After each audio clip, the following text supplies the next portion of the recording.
Hello again, everyone. It's Steve Lookner with Right Side Broadcasting. I say hello again because we just did a stream about an hour ago on net neutrality, but we have another stream coming your way right now covering some news that just came out tonight. We thought it was important. We wanted to bring it to you. So thank you for joining us for this stream. So this news is that there's new charges information about about what the driver of the car accident is going to be the car crash is going to be charged with in the Charlottesville car crash. However, to me, the more interesting part of this information is we learn in this Washington Post article tonight something about the evidence the authorities have about this case.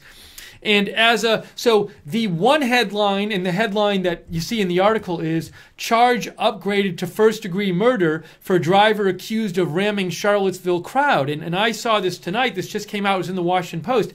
And when I first saw it, I was like, oh, okay, because, if you follow me on Twitter, I've been reminding people every month, every couple months, the mainstream media has had this narrative back in, was it August 12th, when this Charlottesville incident happened, that this was domestic terrorism. This car crash happening colored the whole media picture of the day. I was covering the event, so I watched several hours of footage of the rally. I saw people on both sides being violent with each other, but nothing. I also, at the same time, didn't see people, killing people. So there was limited violence on both. I saw it happening on both sides. That's some skirmishes is what I was seeing that both sides were participating in. And then this car crash happened in the late afternoon, and then the media blew up when this car crash happened, and it became this national disaster that showed how incredibly racist everybody, like so much of the country is.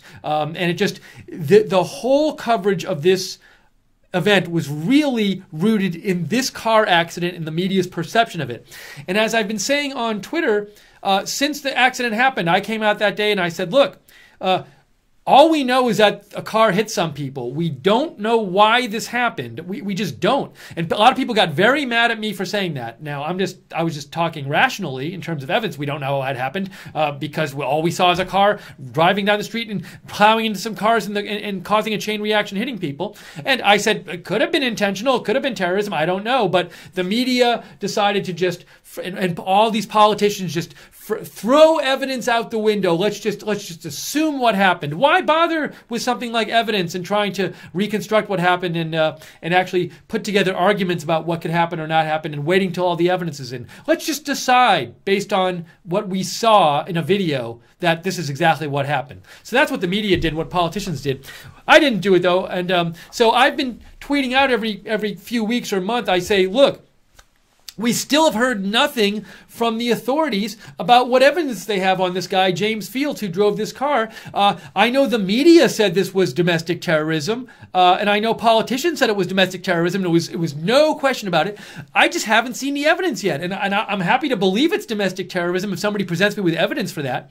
So I see this story come out tonight in the Washington Post. Charge upgraded to first-degree murder for driver accused of ramming Charlottesville crowd. And I say to myself, okay, maybe now, since they've upgraded the charge, we've finally gotten our evidence. Maybe they found some book of his where he wrote about how he was a white supremacist and he was going to drive to Charlottesville and run over some people. Now, that would be evidence that this is domestic terrorism. So when I saw this headline, and I saw it first in a tweet by the Washington Post, which just had this headline in it. I was like, okay, well, maybe now I'm finally going to get this evidence, and I'll read this article, and at the end I'll say, oh, okay, well, I guess it's domestic terrorism then because they have all this new evidence.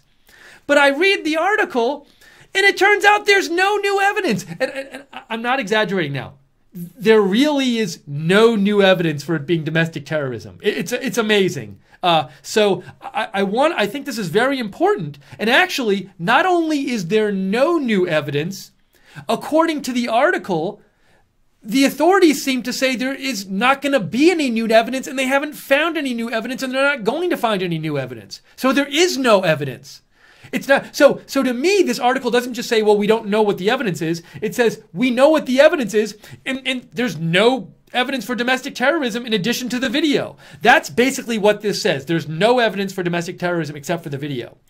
There's no evidence for first-degree murder except for the video. So we're going to talk about that. I think it's really important just because, again, as I said, the media portrayal and politicians' portrayal of this as domestic terrorism, unquestionably, when this happened, colored the whole country's perception of this event and what it meant about the country. And that was just an assumption about what happened, and it wasn't based on evidence. And now we're seeing the evidence come out, and it's not even just that the evidence isn't conclusive that it's domestic terrorism. We don't have any evidence that it's domestic terrorism aside from the video of the car running into people, which is not convincing evidence it's domestic terrorism.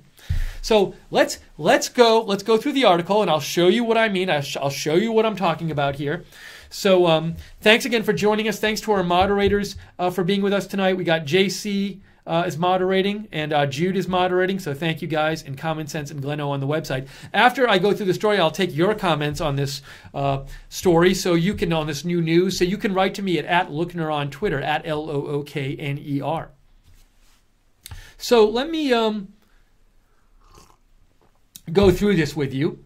So here's the article. It just came out tonight by Paul Dugan, and it says, this person...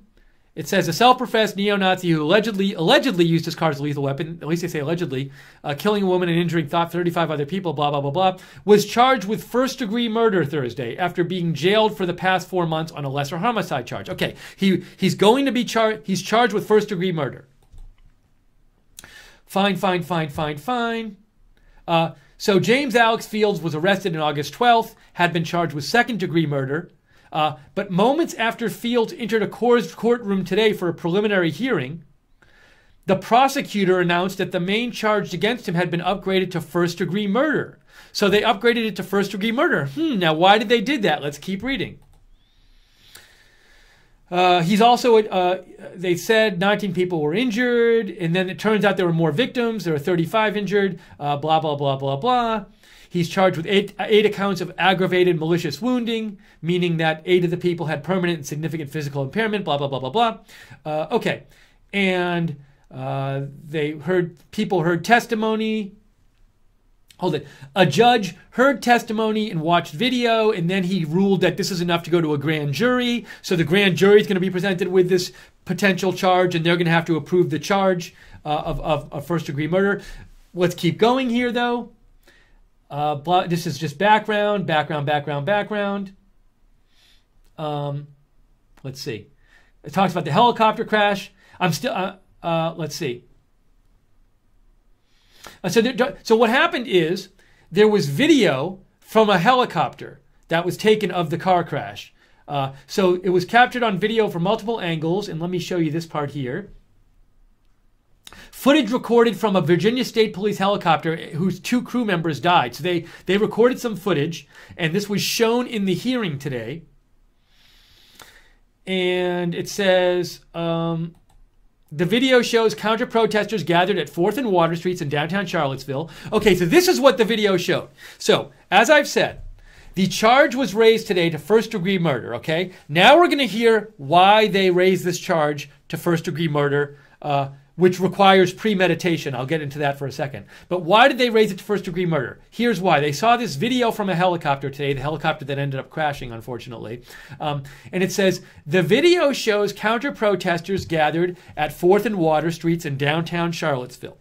A black pickup truck approaching the crowd pulled to the side of the road. Okay, fine. A maroon van then stopped on the street in front of the crowd, and a Toyota Camry stopped behind the van. Fields Dodge approached the Camry from behind at moderate speed. It then backed up, traveling more than a block, before accelerating forward at a rapid clip, ramming into the back of the Camry. Hayer and numerous other people were standing near their vehicles, and the collision sent bodies flying in the helicopter. Cullen and Bates were astonished. OS, holy crap. And then they followed the Dodge for several miles as it wound through Charlottesville streets until police cars caught up with it. And so basically, again, this is what the helicopter recorded. This is the key footage, the key video that the authorities used in raising this charge to first-degree murder. The helicopter shows the black pickup truck approaching the intersection at moderate speed. It stops behind the Toyota Camry. Then the pickup truck backs up for more than a block. And then it stops, and then it accelerates forward at a rapid clip really fast into the Camry. So I guess what the authorities are saying is they're saying something like, well, this video suggests the person got to the Camry, saw what was happening, decided to do this and backed up a block and then hit the gas and sped a block forward and hit the Camry. Okay? So that's what they're saying happened, that's what the authorities are saying happened. They're saying that's how they're interpreting the video, is that the person driving the car, James Alex Fields, got to the intersection, saw the cars in front of him, said, I'm going to plow into these cars, backed up for a block and sped forward for a block. Okay? That's what they're saying. Now, here's the next part of this. Unlike second-degree murder, first-degree murder requires the element of premeditation. Now, this premeditation doesn't need to be hours before, days before, years before. It could literally be like seconds before. And then here's a key. Authorities said the video showing the Dodge backing up rapidly before it accelerated forward toward the crowd is evidence that the crash was intentional, prompting them to upgrade the main charge against Fields. So, the only evidence they have for raising the charge to first-degree murder, which is premeditated murder, is the overhead video that shows James Fields' car stopping behind several cars, backing up for a block, and then hitting the gas and going forward for a block and hitting the cars, which plowed into people. And he was, and maybe hitting people on the way there. You have to look at the video and see. So there's questions about that. But basically, the big damage was caused when the car rammed into the group of cars, and sent people flying. So that's the only evidence. So they didn't raise this charge to first-degree murder because they found books in his house where he had written in books that he was going to do this. They didn't raise this to first-degree murder because they talked to friends of his, and friends of his said, oh, James was talking to us last week and saying he was going to go kill some people at the rally because he hates people who aren't white. They found the only evidence, the only reason they raised this to first-degree murder is because they found a helicopter video of the incident in which the car backed up for a block and then ran into the intersection where those cars were and hit the cars and sent people flying. So that is the one piece of evidence they have that they're using in raising this to first-degree murder. Let me just do a real quick check here. The car, wonderful, you can hear me. So, okay, so that's important. So let's keep going, though, and then there's only a little bit of this article left. Another video offered a close-up view of the Dodge, blah, blah, blah, blah, blah. Here we go. So look at what's buried at the bottom of the article here. Look at what's buried. Field sat with wrists shackled, showing no reaction. He had a long history of fascination with and admiration for the racist ideology and militarism of Nazi Germany. We knew that before. But what's new here? What did we get that was new? Here's what's new. On the witness stand, police detective Stephen Young said investigators determined that Field had traveled to Charlottesville alone. Now check this out. Check this out right here. Under questioning by defense lawyer Denise Lunsford, Young said investigators found no evidence that Fields was affiliated with any of the white supremacist groups that took part in the demonstration. Let me read this again.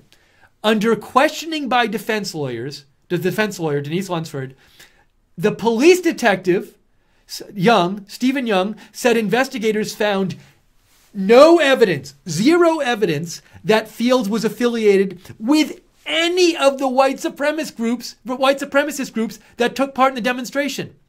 So the authorities have been investigating this guy for months, and they have found zero evidence that he was affiliated with any of the white supremacist groups that were at that rally that day.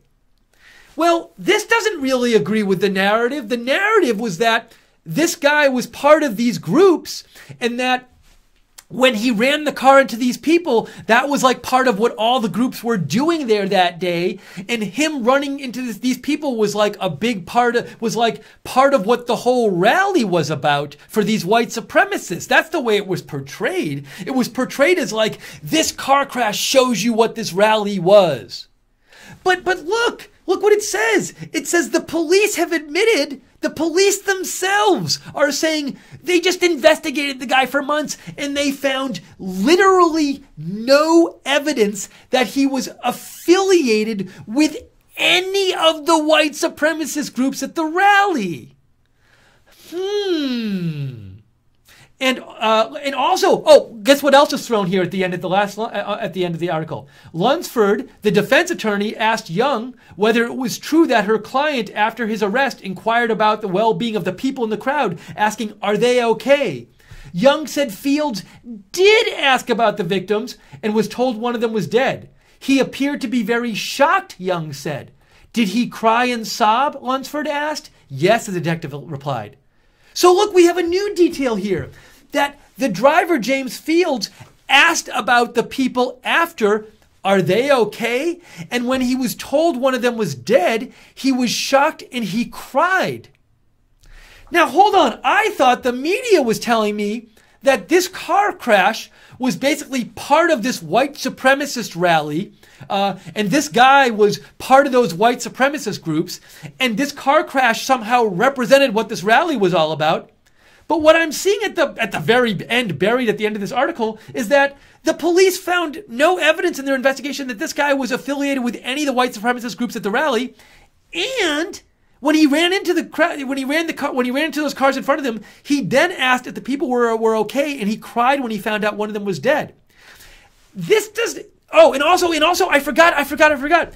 The only evidence they have that this was premeditated, literally the only evidence they found that this whole thing was premeditated, is the helicopter video that shows the car going backwards and then speeding forwards into the intersection. That's the only evidence. So they have, by saying that's the only evidence, and that's why they're making it a first-degree murder, what does that tell you? They have no writings from him saying he was going to do this in advance. They have no testimony from anyone he knows or that talked with him saying he was going to do this in advance. They have no social media posts saying he was planning something like this. So we have been told by the media, I've been told, that this was domestic terrorism, that it was part of what the white supremacists were doing there. And I'm reading this article, and to me, they have found, they did this whole investigation. They found no evidence that it was domestic terrorism. In the sense of no evidence at all. It was, he thought about doing this before, like, the moment he backed the car up. Their only evidence it was premeditated is that he backed the car up. So there's nothing about any of his conduct before backing the car up that suggested it was premeditated, because if there was, they would have brought that up in the hearing. The only evidence it was premeditated was the video of it backing the car up. So they have, so that evidence suggests that's evidence against it being domestic terrorism. Because usually when it's domestic terrorism, think of all these domestic terrorists. They find writings the people made up. They find people who talked with the person who said, oh, they were planning something, or they wanted to they find something to show that there was planning in advance. They have no evidence of any planning whatsoever. And also, let me say this, to repeat, I was also told by the media that this car crash really captured what the day was about. And yet the authorities admit this person, they did investigate this guy, and they found literally no evidence of any affiliation between him and the white supremacist groups at the rally. Yet this man and this car crash was made to say something about and represent the white supremacist groups at the rally. That's clear. The media used this car crash, and they basically were saying, like, this is what these rally goers wanted, and this is what the rally goers did. But the authorities just said they found no evidence that he was affiliated with any of the white supremacist groups at the rally. So my big point here is, my point is not that this person, it's nothing about whether he did this intentionally or not. I don't know. I still don't know whether he did this intentionally or not. And if he did do it intentionally, look, one reason he could have done it intentionally, because all they know is that he backed the car up before plowing in. Maybe he was having a psychotic episode. As I've talked about before, there were reports that he was on like antipsychotic medication, some kind of mental medication to deal with some sort of mental issues. So just even if it's premeditated, all the authorities are saying by charging first-degree murder is that it was premeditated. They're not saying what the intention was. One way it could be premeditated is that he was having a psychotic episode. He was being crazy and thought people were attacking his car when they weren't. And he said, I got to get out of here, so I'm going to ram through the intersection because that'll let me go home. That would be a case of premeditation without any kind of racism. So premeditation does not imply racism. Now, I'm not saying maybe at that moment he did think to himself, you know what? I hate these protesters. I like white people. I'm going to run into some of them. He could have. That could have been his thinking. But there's plenty of other things he could have been thinking too. And we don't know from the evidence. All we have is a videotape of the car backing up and running into the people. We don't know from that evidence what he was thinking. We just don't. So I'm not saying what was going on in the guy's head. I don't know what was going on in the guy's head. He could have done this for racially motivated reasons. He could have done this because he was having a psychotic episode. He could have done this for other reasons. I don't know. All I'm saying is that the media presented us with this narrative since the day this happened about that clearly this was, this guy did this. It was domestic terrorism. He wanted to kill these people. That's why he went to the rally to like kill people. And this guy represents all these other people at the rally. And the evidence doesn't support it. It just doesn't support it. And the evidence is in. They've had the initial hearing and the cops said what evidence they had. And they didn't find anything that supports it being domestic terrorism. So, but this is, I don't even see people tweeting about this tonight. I saw, the whole world was reporting on this for the week after it happened. I barely saw a single tweet about this story tonight that came out with all this stuff. So I tweeted out about it. Let me show you what I tweeted, just so you know, just full disclosure. I just tweeted what I told you. So the first tweet I sent out was this, and I said this. Some details from the story. The only evidence authorities cite in upping charge to first-degree murder is that the car backed up before going forward. That's it. The authorities found no evidence Fields was affiliated with any white supremacist groups at the rally. And he asked if the victims were okay, and he cried after he heard one of them was dead. And then I also said this. I said, this article also implies that authorities found no evidence of premeditation besides seeing on the video that the car backed up before racing forward. So no writings about this being planned, no social media posts, no testimony from people who knew Fields that he planned this, because if there was any of that, they would have said it in the hearing today, and they didn't say it. So, but will we hear the media apologizing and saying, will anybody on CNN or MSNBC come on the air and say, like, oh, you know what? I guess that day when I said it was definitely domestic terrorism, yeah, I guess we really don't know because all the evidence is in it. It doesn't show that. It leaves it like really unclear what happened and why the person did this. Will anybody say that? I bet they won't. So anyways, I'm pretty, as you can tell, I'm pretty upset about this just because, It's just the media, as I was saying this the day it happened, that we didn't have the evidence the day it happened to really tell what happened. No one wanted to wait for the evidence to come in. Now the evidence has come in and there's no evidence.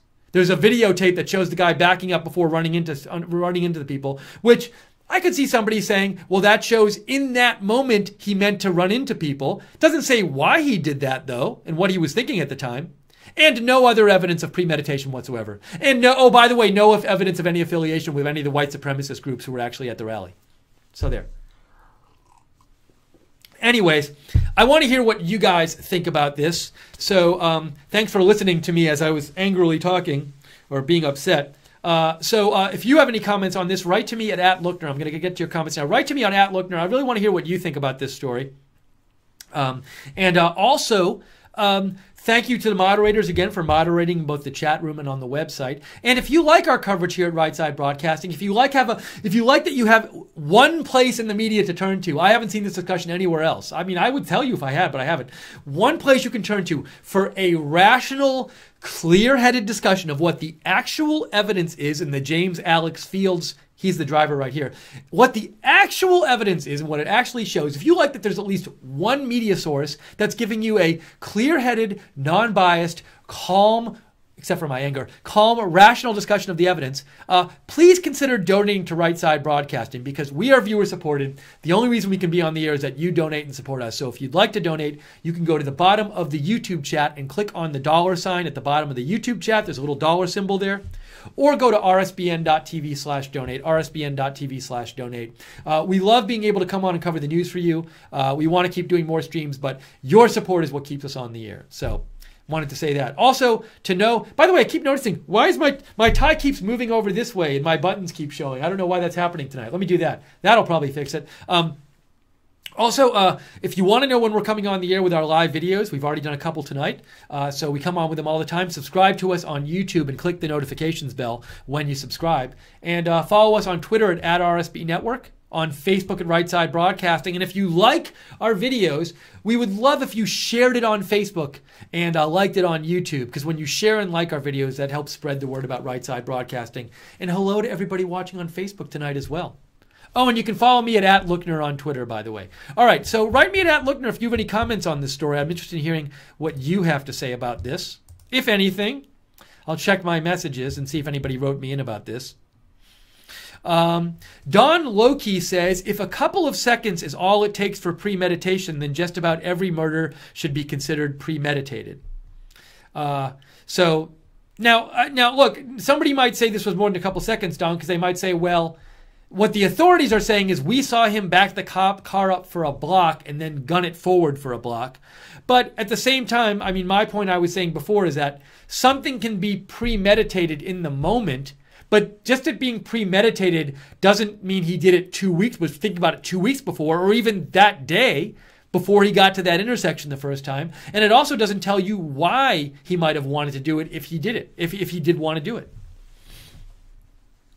Based Pennsylvania writes in, they charged first-degree murder because they know they can't get him on a murder charge. They did this to compel him to accept a plea because those, you say, commie Reds in Charlottesville will burn city down if he's not found guilty. So what you're saying, Based Pennsylvania, you think they might have charged him with first-degree murder even if they thought it might be hard to prove, because the more they charge him with, then the more leverage they might have to get him to like plead guilty to a lesser charge, maybe? I think you might be saying that. Cha said her mother at the funeral said she died of a heart attack. Now, I will say this, Cha. There is this report. I saw it. So this is one example of this. But the medical examiner in Charlottesville said she died of blunt force chest trauma. So that's an article from Newsweek. But you can see here. The chief medical examiner in Richmond released the cause of death Monday and said the cause was blunt force injury to the chest. Now, some of you might think differently. That's fine, but I'm going to leave. That's a whole other thing people might want to get into, but that's a little bit to the tangential to the stream. So I'm going to leave it at that in terms of discussion of cause of death. Some of you say she didn't die because of the car accident. The chief medical examiner says she died of blunt force injury to the chest. If you want to have that argument, that's fine with me, but we'll stick to the stream. The stream will stick more to what the article was about. So, but thank you for writing. Just want to keep focus in the stream. Don't want to lose focus here. Let's see here. Citizens Take Back Our Government replied, I think, to my tweet and said, but what about all those people beating on his car with bats? Did that not play a factor in him driving forward? And were they charged with anything? It was so sad and unnecessary, Antifa thugs. So I haven't seen the whole...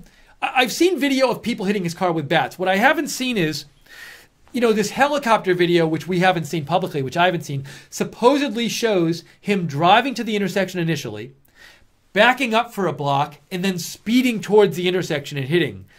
In the videos I've seen, we only see him driving down the street at full speed. I'd be interested in seeing the full video of him driving around before that. Was anybody hitting his car before he rammed it into the people? So there's questions about that. But it would be nice to be able to see that helicopter video, which very sadly was shot by the helicopter that ended up crashing. But that helicopter video, which has more of the prelude to this event, it'd be nice to see more of that so we can get a better idea about what happened. Hopefully they'll release that to the public. That would be nice. Pork Mohammed says he doesn't have a lawyer, just a Democrat public defender. Doesn't look good for a fair trial. She will be trying to force him to plea. Now, she did defend him in the hearing today by saying, by asking, hey, police, did they have any information he was connected to the white supremacist groups at the rally? And they said no. And he also got the police on the record admitting that he did ask about the well-being, ask if the people were okay that he hit or that he caused to be hit when he plowed into the car in front of him, and cried, was in shock when he heard one of them had died and cried after. So she does seem to be defending him, but you think, Pork Mohammed, that maybe because she's a public defender, she might be more willing to take a plea. Don Loki says, YouTube didn't alert me about either of your live streams tonight. If not for your Twitter, I wouldn't have known. Well, here's the deal. YouTube claims we're supposed to get 5 notifications for live streams and 5 notifications for video uploads. Today, we only got 2 notifications total. That's what we got. YouTube says you should be getting up to 5. I think they say up to 5. But anyways, the number they quote is 5. That's what they give us. 2 notifications. They haven't sent out notifications for this video or for the last one. It's really ridiculous. It really hurts the channel. It hurts all creators out there. I don't understand. Like, if I go to YouTube and I subscribe to a channel, I'm saying I want to know I want to get notifications for them. But then YouTube says, no, you can't get notifications from them. You can only get a limited number of them. Why can't I just subscribe to what I want? Well, I mean, by subscribing, I'm saying send me all the notifications. So, but now even if you subscribe to us, YouTube will limit it to a couple notifications a day. They limit it even though you subscribed. Amazing. Philly Girl writes in, people have been known to accidentally hit gas instead of brake when in panic mode or impaired. Now, one point you raise, Philly Girl, which is a good point. The authorities are saying their evidence this was premeditated is that the driver backed up and then hit the gas and plowed forward. Now, you can understand how they might think that is evidence for premeditation. That's reasonable to me. But at the same time, it's not conclusive because we can imagine other explanations for his backing up and hitting the gas and driving forward. You're saying if somebody was in panic mode, they could have hit the gas. So who knows? Also, it's a bit odd that he backed up for a block. Now, they might be saying, it sounds like the authorities are saying he backed up for over a block so he could get a rolling start to run into these people. But it's a little funky to back up for a block too, but all I'm saying is there are alternate explanations for this video evidence. If that's all the evidence they have of these videos. So it's important to keep in mind that it's not conclusive evidence, and that as you're going through, you want to talk about the alternative explanations and talk about which explanations you think are the best ones. We just got a donation. Elizabeth Luker donated last stream, and she donated this stream as well. That's very nice of you, Elizabeth. She gave $30. She says, enjoying the show. Glad you're enjoying it. She says, if you can donate anything, it will be appreciated. RSBN is solely operated by the viewers. That is true. We only make money because you guys watch us and donate. We hope to grow and have satellite locations all over, so we will never be behind in the news. God bless you. Thank you, Elizabeth. Yeah, you guys are the ones who keep us on the air, so we really appreciate the donations. If you want to donate, you can do what Elizabeth did. Go to the bottom of the YouTube chat and click on the $ or go to rsbn.tv/donate, rsbn.tv/donate. Andrew Sova says, can you remind me what was the model of the car? I believe it was a Dodge. Was it a Challenger or Charger? I bet everybody is screaming at me in the chat room because they know what it was. Oops, hang on a second.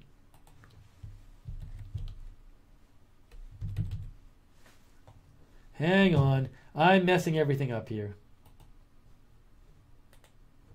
me close that. Okay, let's look this up. Challenger, Dodge Challenger. It was not electric, Andrew. He says, I heard electric vehicles could be hacked and forced into a situation. I'm not sure about that, Andrew, but this was not an electric vehicle. It was a Dodge Challenger.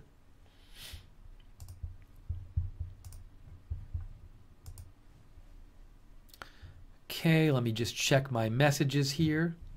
Make sure I'm caught up. Yes, I believe. So we'll stay on the air a couple more minutes here. If you have messages, if you have thoughts about this, about the evidence that we've talked about that's been released about James Alex Fields Jr., who's right there, who's the driver of the car, the thoughts about the charge. Now, I bet tomorrow, watch the mainstream media. The big story is going to be James Alex Fields, his charge has been raised to first-degree murder. They're going to totally go crazy on this, and they're going to leave out the parts of the story I told you that says, oh, there was no evidence he was affiliated with any of the white supremacist groups at the rally. Oh, there's no other evidence of premeditation except for that video by the helicopter. They found no other evidence of this. They're going to leave all that. Oh, they're not going to talk about that he asked about if the people were okay, and then was in shock when told one of them was died and cried. And I'm not saying that's conclusive evidence he didn't do it intentionally. All I'm saying is that it's kind of odd if he was doing this as domestic terrorism to say, are they okay after, and then be shocked when he hears one of them has died and then cries after. That's not usually what terrorists do. So, but I guarantee you, the mainstream media will report just on the first-degree murder, the new first-degree murder charge, and not talk about any of the really important stuff about the evidence in the article. I guarantee you, I just know it's going to happen.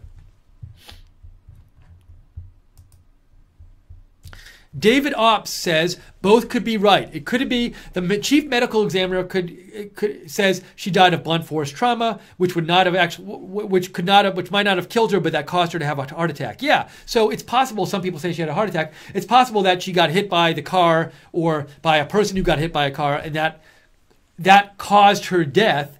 But what caused her to have a heart attack was the blunt force trauma, something like that. Although I don't know, when the chief medical examiner says it was blunt force trauma, I don't know if that carries a certain implication with it. I'm not familiar with how that works there in Richmond. But thank you, David, for the message. All right, I think at this point we are going to wrap up this stream. And I want to thank everybody for watching at this late hour. Well, not so late for people on the East Coast, on the West Coast. So thank you for everybody for watching. And again, we come on the air all the time with these news stories. So if you want to know when we're coming on the air, subscribe to us on YouTube and click the notifications bell. And maybe you'll get a notification, because a lot of times, like for this stream, YouTube just doesn't send out a notification for our broadcast. So you should also follow us on Twitter at RSB Network and on Facebook, Right Side Broadcasting, and you'll get notifications there when we're coming on the air as well. And I post when we're coming on the air. I'm at Lookner on Twitter. Follow me on Twitter at Lookner. All right, we are going to wrap this up right now. Thank you, everybody, for joining us. Thank you to the moderators. Oh, Lynn Jean came into the chat room. Thank you, Lynn Jean, for joining us and helping moderate along with JC there. And thank you, people, for saying thanks. JC said thanks. And thanks for everybody for being in the chat room there. Thanks, Elizabeth Luker, again for your kind donation. And I'm just hanging on for a second here.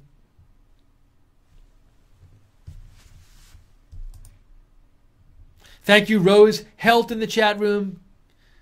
Thank you, Sully's World. Thank you, Donna Maria. And everyone else there who watched. Oh, thank you, Sheila Deal. Everybody's saying thank you now. Thank you, Doc of the Bay. Thank you, Light Switch. I can't stop yet because people are saying thanks. Thank you, Elysia. Thank you, Rose. Thank you, Freckles Are Sweet. Freckles Are Sweet said you're going to steal that shirt. Thank you, everyone else there. All right, that's it. We're wrapping it up. This is Steve Lookner. This is Right Side Broadcasting. Anyways, I hope some of the details of this article gets out. Let people. I would encourage people to let people know about this Washington Post article and say, read the whole thing. Don't just read the headline. Read the whole article. Thank you, Lynn Jean. Thank you, Donna Maria. Thank you, everybody else.